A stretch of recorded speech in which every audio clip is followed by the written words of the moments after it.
This is the business news of Georgia and the world in English on TV3. I am Nugzaru Khadze. How do you do? Turbulence persists in Ukraine and belligerence between government and opposition is growing. The Ukrainian people are expressly stating that they want to have their country integrated into where it naturally belongs, and that's Europe. But there are forces out there that keep Ukraine back from stepping into the free world, and one of those forces is its current, not particularly popular government. Recently, the Ukrainian president refused to sign the association agreement with the European Union. Allegedly, Russia was behind that unexpected maneuver. As it becomes clear for most of the Ukrainian society, the weird decision was unexpected and they reacted to it very negatively, which has brought the country to inevitable crisis. Now the presumption is that the civil confrontation might be conducive to a real catastrophe and even a civil war. The gist of the matter is that Ukraine's European way of development is not exactly what Russia wants to see there. The world becomes more and more preoccupied with what it is observing in this geographically European but politically Russian-influenced country. The situation looks very ugly. The government and the opposition are trying to negotiate a deal for peace, but all in vain so far. Interestingly enough, the opposition leader, Vitaly Klitschko's popularity is skyrocketing among the people and, ironically, even among those who are compelled to be on the government side. The picture looks unusual, of course, for a former Soviet republic who is trying to break away to where it smells freedom from Russia. Probably the time is ripe for every party to the conflict to sit down together and make slightly better decisions, if possible at all. If not, then face the music, which is not going to be very sweet and soothing. The opposition wants the current government out and the new elections in. On our side, the concern is whether the way the events are unfolding in Ukraine can influence the political situation in Georgia. Well, it may or it may not. Predictions might be too premature at this moment. This way or that way, the Georgian parliament made an official statement about the situation in Ukraine, which sounds quite reserved, neutral, and friendly. What else could we do? On the other hand, the events in Ukraine have clear signs of revolution, reminding the mankind that the former Soviet Empire has faltered but continues to breathe. This is where the juxtaposition of Georgian and Ukrainian political aspirations could be put forward.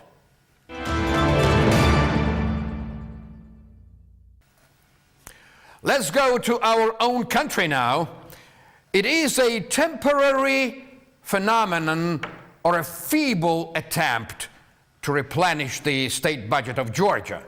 Politicians and experts cannot come to an understanding about the reasons of depreciation of lari.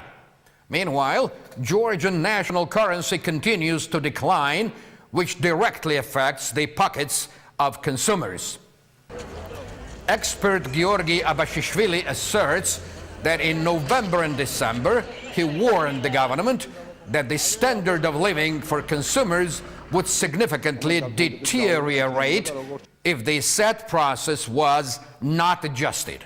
Abashishvili, professor of university who gives lectures on the subject of business, predicts that the price of imported goods would increase.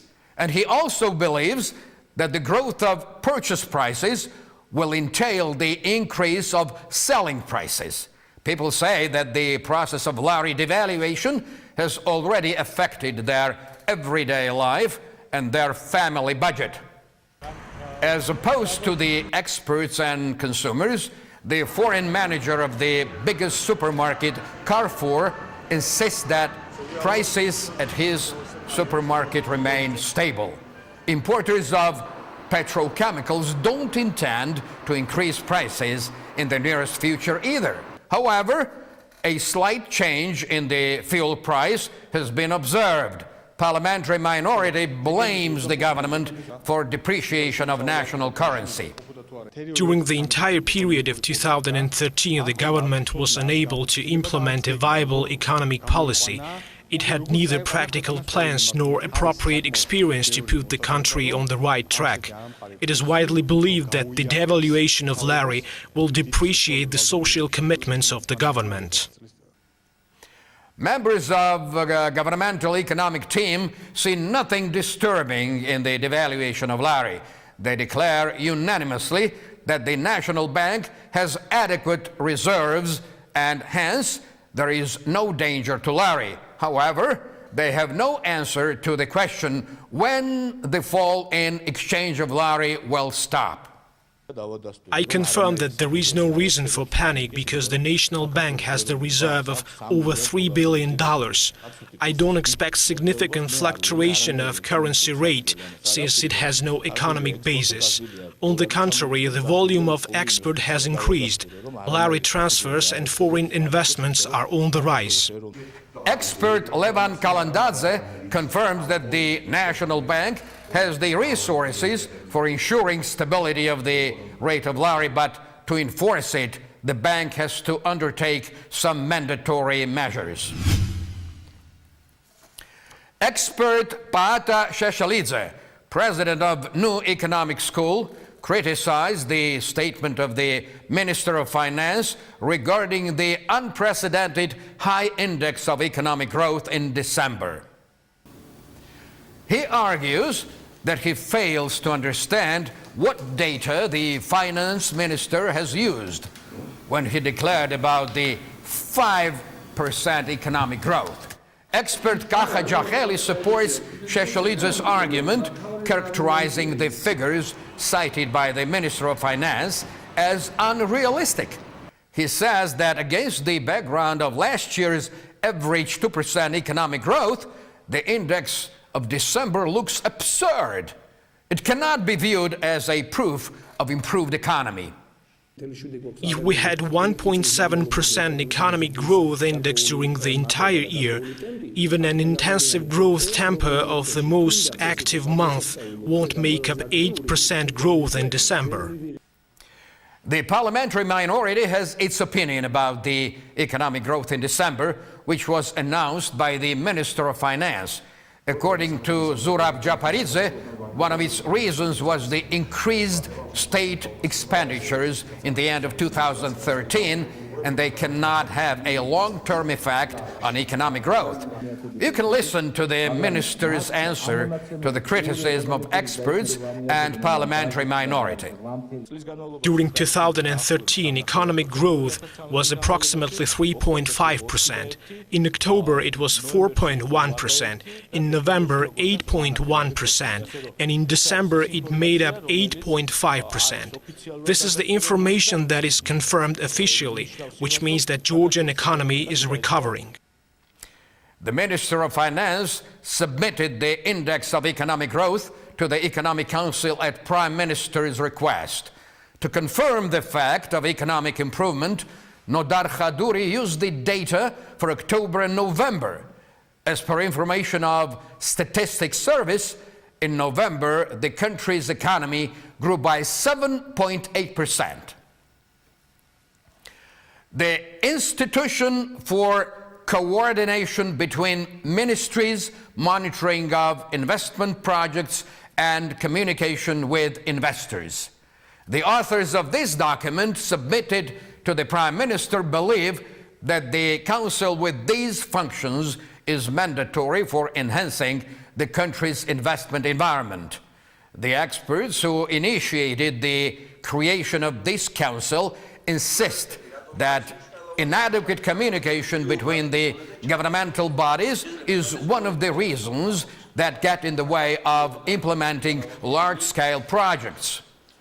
At present, the administration faces the problem of coordination between state structures. It also has the problem of taking prompt decisions.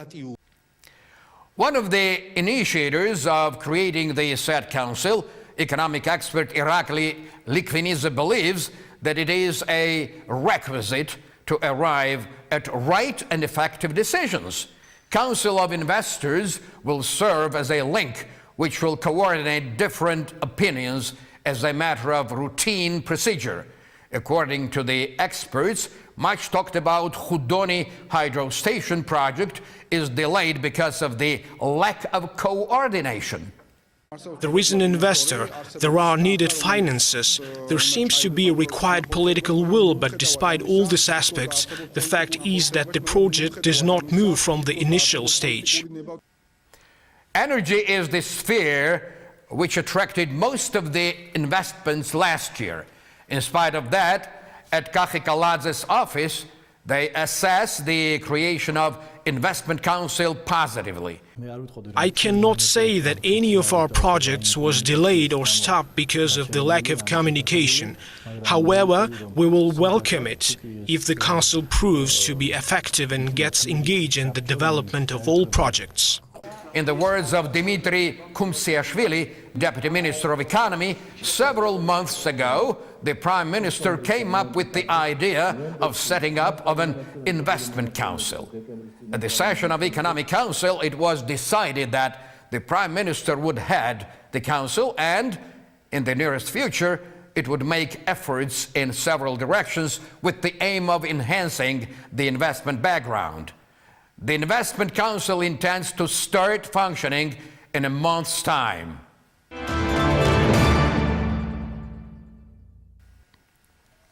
President of Georgia, Georgi Margvelashvili, paid his first official visit to Turkey. He met with the President and Prime Minister of Turkey.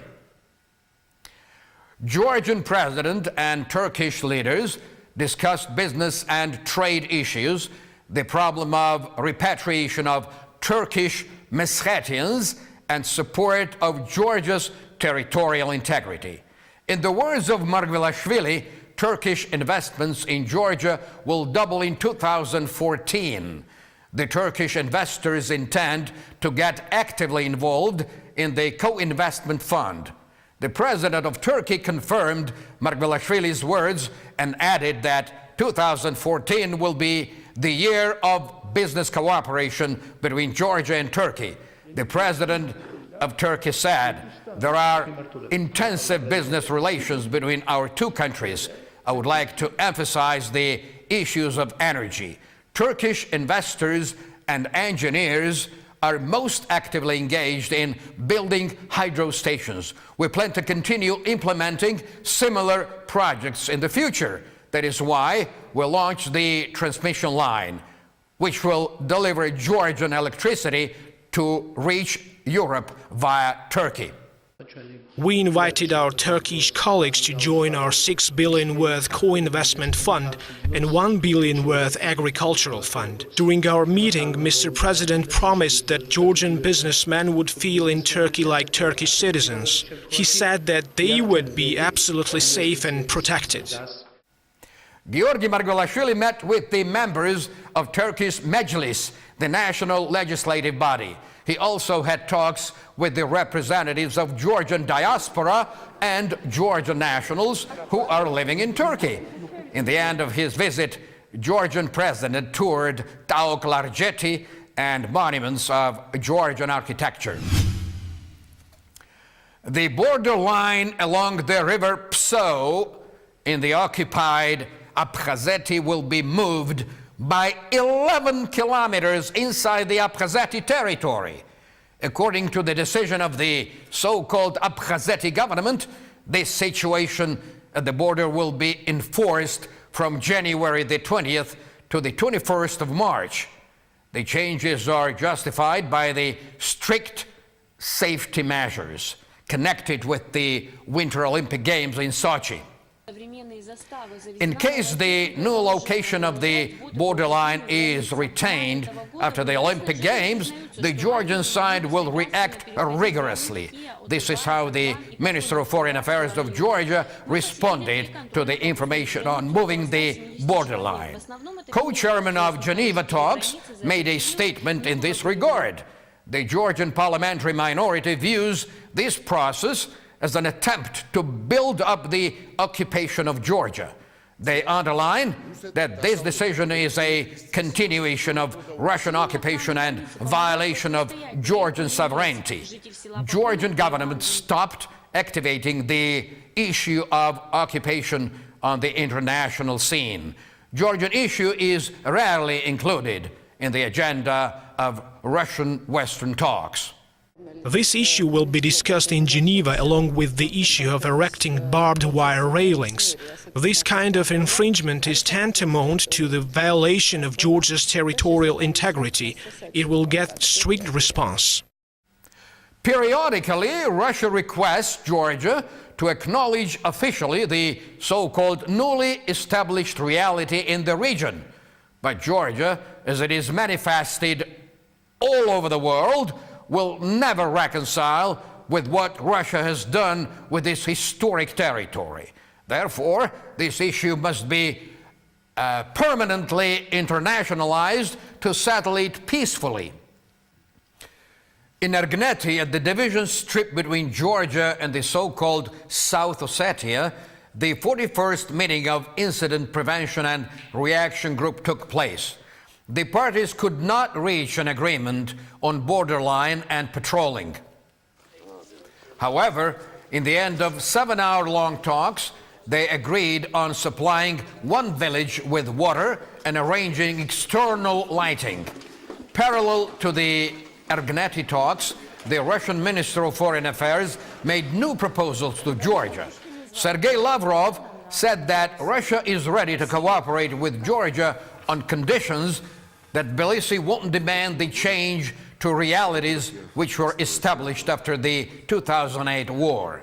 The Georgian Minister of Foreign Affairs responded to the message of the Russian chief diplomat. Maya Panjikidze declared that Georgia would never put up with the occupation of 20% of its territories and acknowledgement of its two regions as independent states. And in the end of our release, here comes the news on the new investment of Google, prepared by Ani Kharebashvili. Google is making another big bet on hardware. The corporation announced that it is going to buy new connected device maker Nest Lab for $3.2 billion. Nest will be designed by Tony Fadell and formed by Apple. The new device will develop home appliances such as thermostats and smoke detectors. As the designer announces, Google made a strong level for how the company could have all the sources to maintain the independence according to next-generation Nest. Google CEO Larry Page said that Nest has already delivered astonishing products, thermostats and smoke CO alarms that can help us to keep the home safe. As it is known, the company took a huge step in hardware business when it connected to Motorola and closed its achievements for $12.5 billion. That's all this evening. Thank you very much for watching the business news of Georgia and the world in English on TV3. I am Nugzaru. I will see you again next Sunday morning, first at 10:30 a.m. and then at 10:30 p.m. Cheers, and have a wonderful weekend now.